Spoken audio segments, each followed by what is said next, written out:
来消息来看，交通部观光署原本是定出今年1200个外国游客来台湾的目标，也毋过交通部长王国材今仔正式讲哦，因为中国游客来台湾不如预期，所以目标会来修正。今年望讲至少有1000万的外国旅客。 观光署长周永辉进前估算，自2014年原本有200万到250万大陆客来台湾，不过因为中国迟迟无开放，估算全年来台湾旅客可能会减少，落在950万人左右。离去年定的1200万人有一段落差。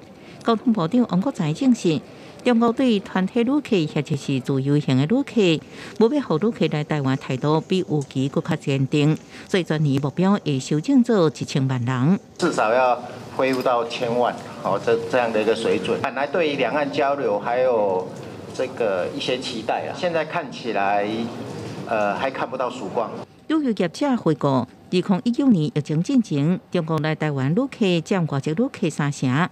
另外，过去常常来台湾的日本客，也因为机票大涨，降低出国的意愿，来台湾人数也对了减少。面对两大客源市场流失，观光署爱国有更加好的作为。如何就是在东南亚以及欧美还有日韩的部分呢，来补充签证的宽松，转机旅客或者是用一些相关的宣传。 观光学者分析，检视去年1月来台湾旅客，韩国1个月11万人上济，衰去是日本、香港、美国，第5名是菲律宾，1个月要3万多人来台湾。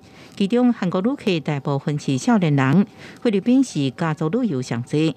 建议应对这附近的区域提供精准的行销，更加强来台湾的意愿。比如说韩国，因为他们对于这个台湾的节庆活动、文创产业等等，它是比较有兴趣的。因为目前它的客群主要以年轻人为主，所以这个族群大概就要投他们的喜好来去做操作。学者明确表示，疫情了后，全亚洲都推出优惠来抢观光客。 想要抢人，爱针对目标旅客爱好。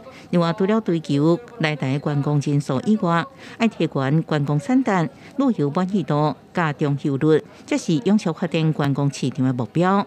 记者综合报道。